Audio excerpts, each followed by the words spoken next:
Hello and welcome to Sunday's edition of Wardy's Waffle. You can see the scenery behind me. It's not Lincolnshire, it's not the UK. Rhonda and I have had a week in Portugal, and by the time you see this video, we'll be home. The weather's been a little bit indifferent. We've only had one day of decent sunshine and quite a bit of wind, and probably 16-17 degrees most of the day or most of the week. But anyway, yeah, really good to come back out here to this same place. And here's just a little clip. It was Rhonda's birthday when we were out here, and this is the bar Maria's that we go to whenever we come out here. Really good bar on the edge of the beach, and I think Ollie actually comes here as well when he comes to Portugal. He was here a few weeks ago before Christmas. So yeah, great bar, and you can just see they looked after Rhonda for her birthday. Anyway, what are we doing? On this update, we go through the footpaths. I recorded obviously all this before I came out. A lot of footpaths we've got around the farm, so I explain some of the legals about that and look at them crossing the fields and why we actually have to keep them open. Also, a little bit of an update on our drainage. We're still doing that at home, and also looking at main drains, how they make the job easier when all the intersected drains, like the main laterals, connect into one main drain that comes out the field into the dike. And so we take a look at that on the drainage plans. Also, we had a farming conference a few days ago, just before I came out in Lincolnshire, the Lincolnshire Farming Conference. So got a bit of footage of that. And then also after that, I went straight up to Berwick-on-Tweed in Northumberland to talk to a farmer group. So we've got a little bit of footage on that and the train journey up there. And also the fuel tank that you've seen, we've been doing that the last few weeks, or rather the stand. That's all now finished, which is great. So we've got that all done as well. So anyway, let's crack on with this week's update. Thanks very much for watching, and we'll see you at the end.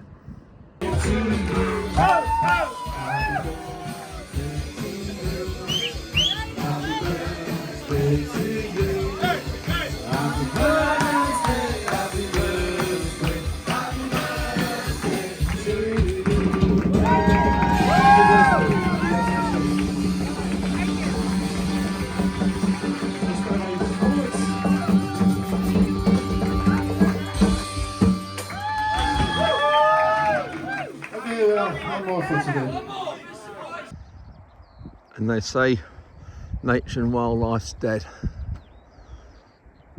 Can't see it, but up there in the blue sky somewhere are skylarks singing.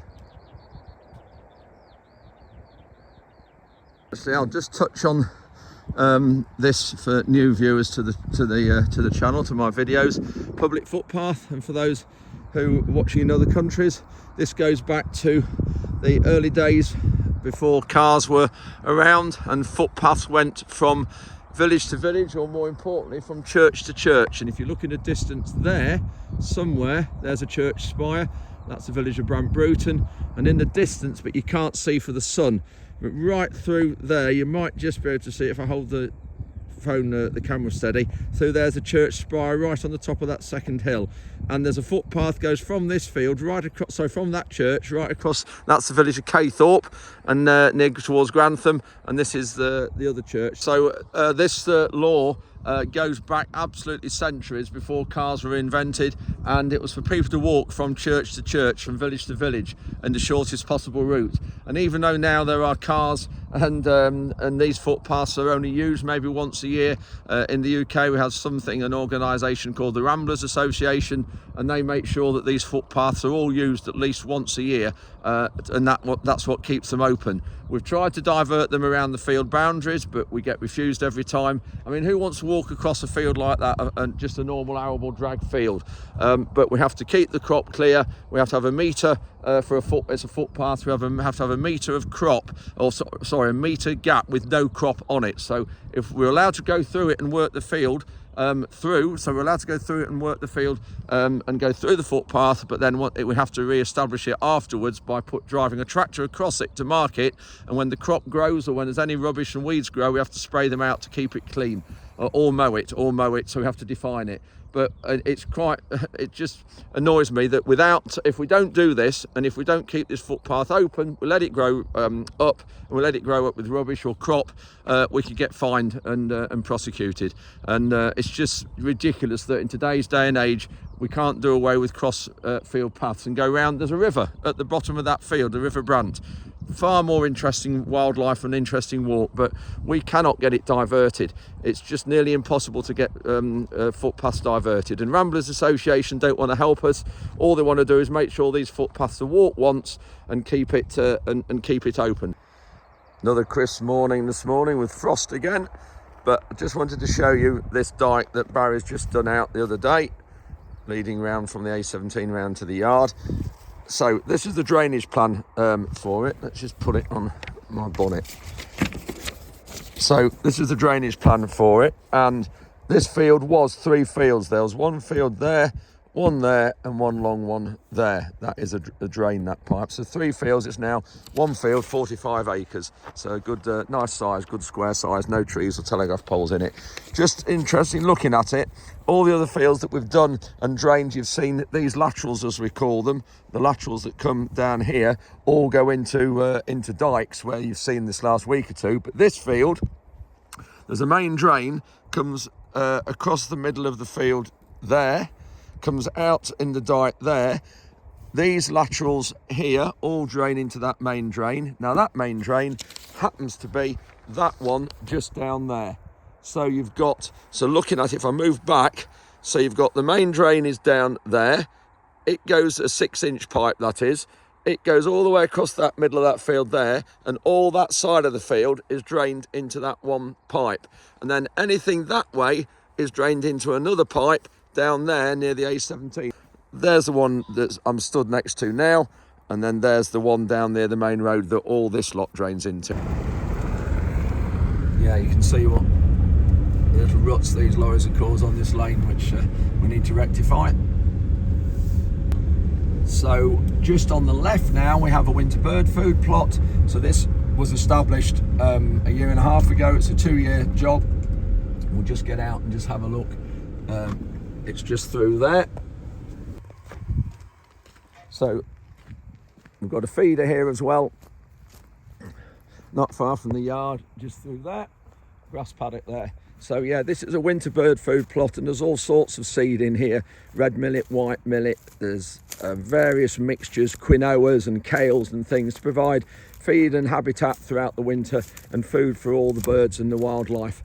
And this is in a countryside stewardship scheme, and this is going to be pulled up this year and replanted. We've just gone into a new 5-year scheme, and I'll look at that in another video and update you and chat to Jim Egan from Kings, who's helped me with that. You can see this feeder.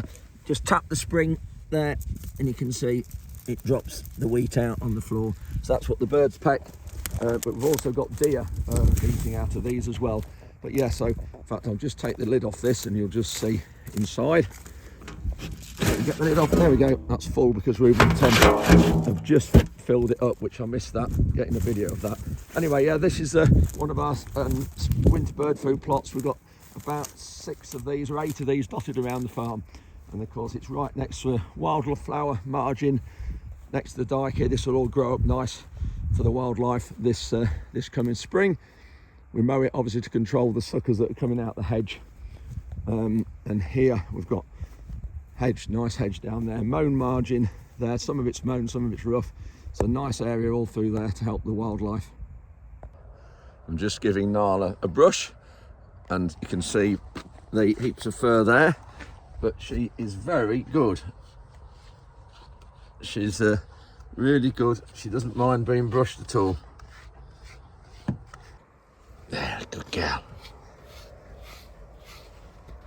Frankie's supervising.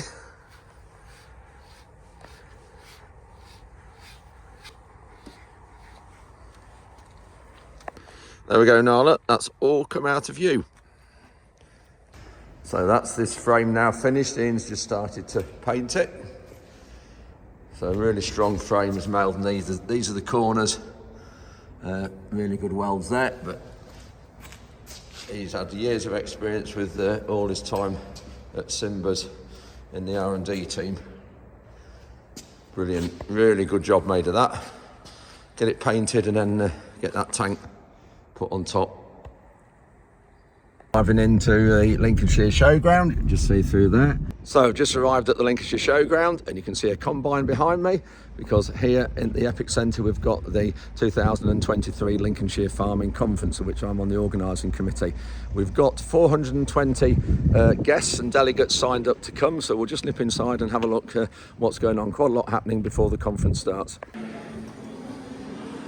So this is in the epicentre. These are all the sponsors of the conference.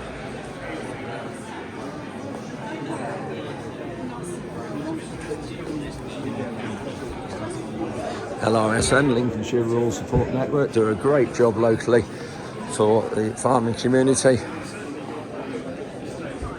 Walmart, the buying group, I buy all my inputs from.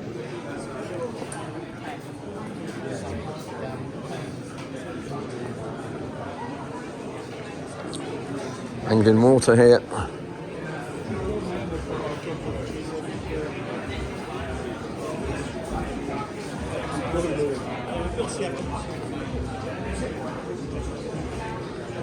Ryesham College, that's the local agricultural college, and I went there a few years ago now. Brown & Co, local land agents, Homex, you've seen us, we do a lot with them. And there are some breakout sessions going on upstairs. Avatar drill, which those of you who watch my YouTube channel, we've had that running a few times. And this is where the conference is. This is what Lincolnshire produces. Fantastic statistics here. I think there's really good facts. 40% of the UK's cut flowers and bulbs are grown in Lincolnshire. And 26% of the vegetables in the UK are grown here as well. Anyway, this is where the conference is going to be. Well set out.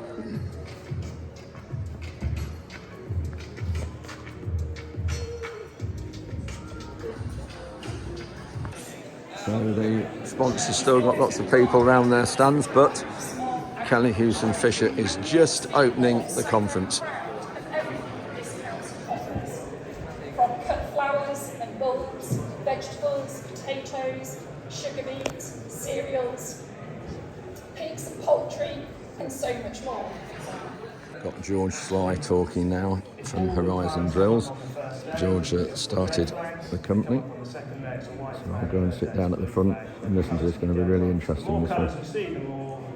Uneven take a site, and on the same site we will have R&D plots, we'll have agroforestry, we'll have all sorts of different crop trials going on. So I really want the ethos that the guys in the factory can go out and see what our products do.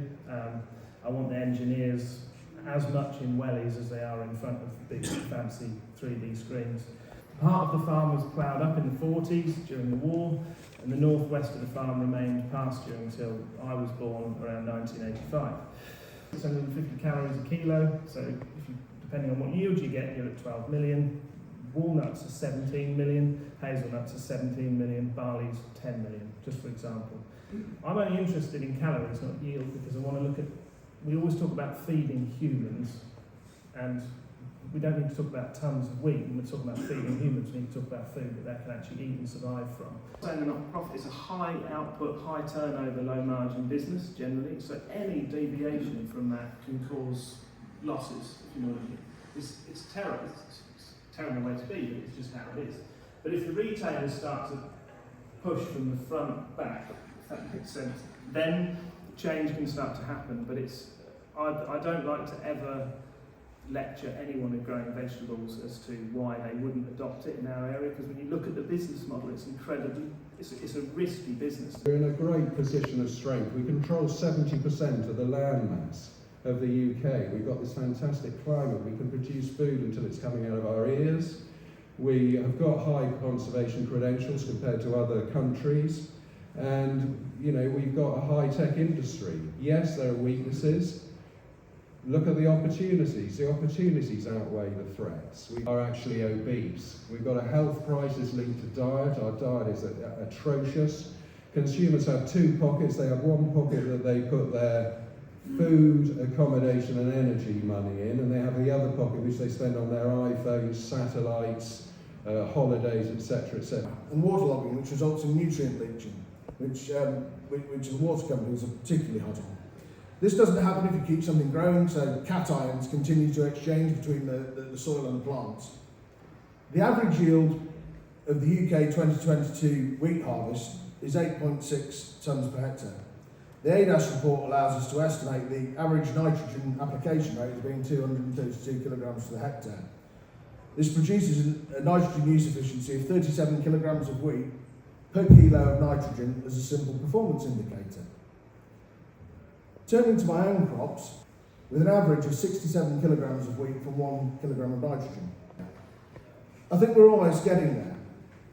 Every litre of diesel we're not using saves 2.9 kilos of CO2. No-till establishment reduces the oxidation of soil organic carbon. Improving nitrogen use efficiency reduces nitrous oxide. The faster we do this, the more profound the effect. Just imagine what my forebears could have achieved with even half the technology at their fingertips. It's now lunchtime, and the beauty of this conference is and all the sponsors here, and we've got food down at the far end. Really good session this morning, lots of thought-provoking talks and lots of thought-provoking discussions and questions.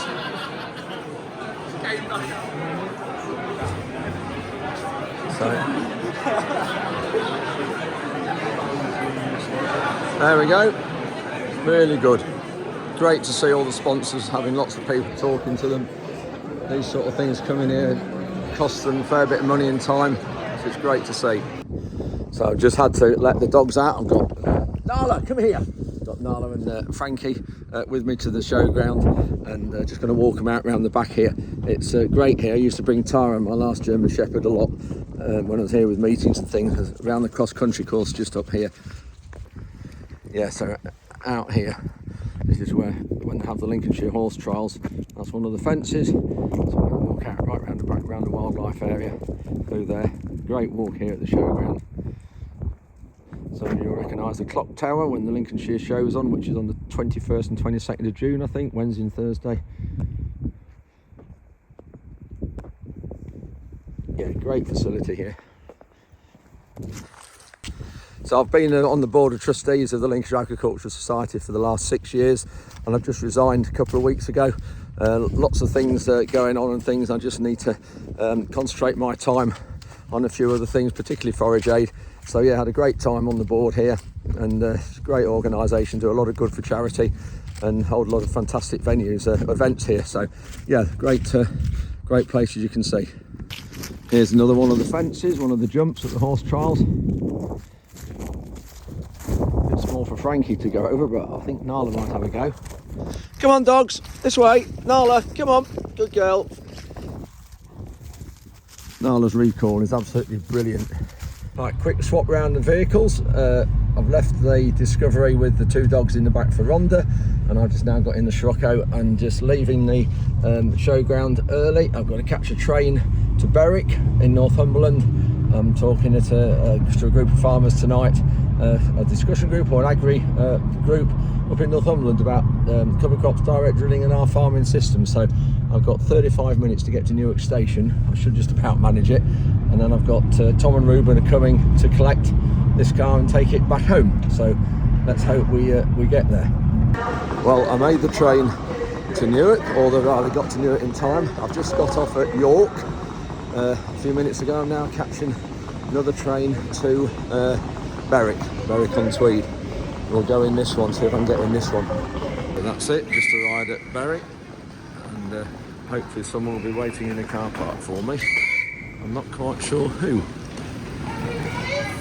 Brilliant service, this East Coast line that comes from King's Cross all the way up to Edinburgh. Of course, Newark, my local station, is only 15 minutes away from me, and it's on this East Coast line.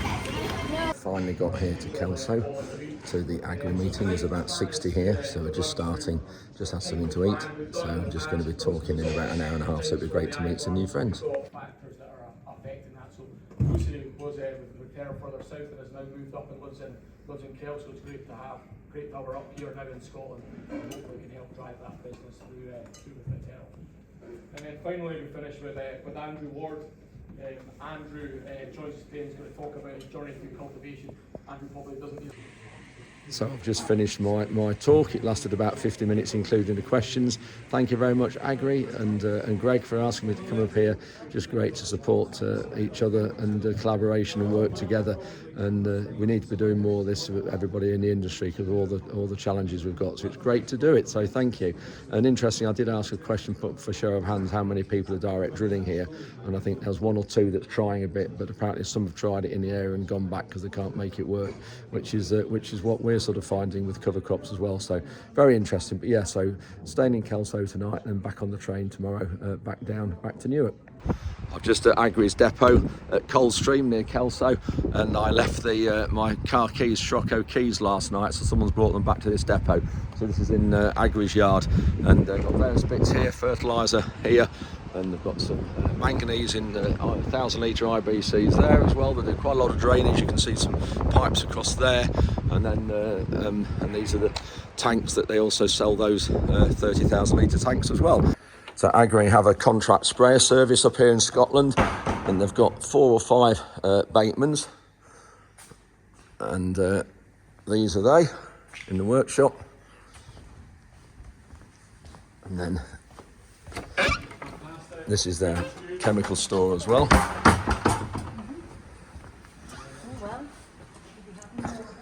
Not quite as full as it would normally be, being early in the season. Anyway, we're heading off now back to the train station at Berwick. Just spotted this sign, and of course, great Scottish scene is the Tweed, the river. Look at that, just brilliant. So yeah, better get a move on because Greg's taking me to the station. Here we are, train's just arriving. I'm getting on this, going to Newcastle, and then changing at Newcastle to go all the way down then to Newark. So this East Coast line up near Berwick is just fantastic.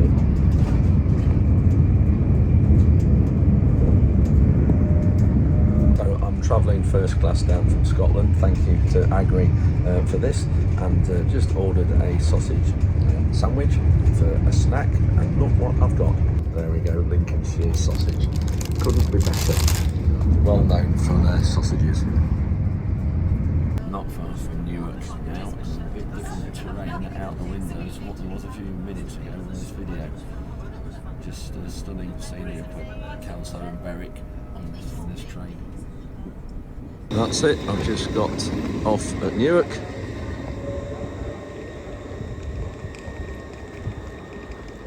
So that's the end of a hectic few days. I've just got back from Scotland and just seen they've got this tank all fitted up now on the stand. Looks really good. They're not going to leave it there, obviously we're going to put it somewhere else, which we're not quite sure of yet. But no, it looks really good. Ian's done a really good job. And just reminding, this is what we're going to fill it with kerosene, and we're going to run our workshop heater and the steam cleaner power. So that's it for another update. Thank you very much for watching. Hope you've enjoyed it, and we'll see you next time.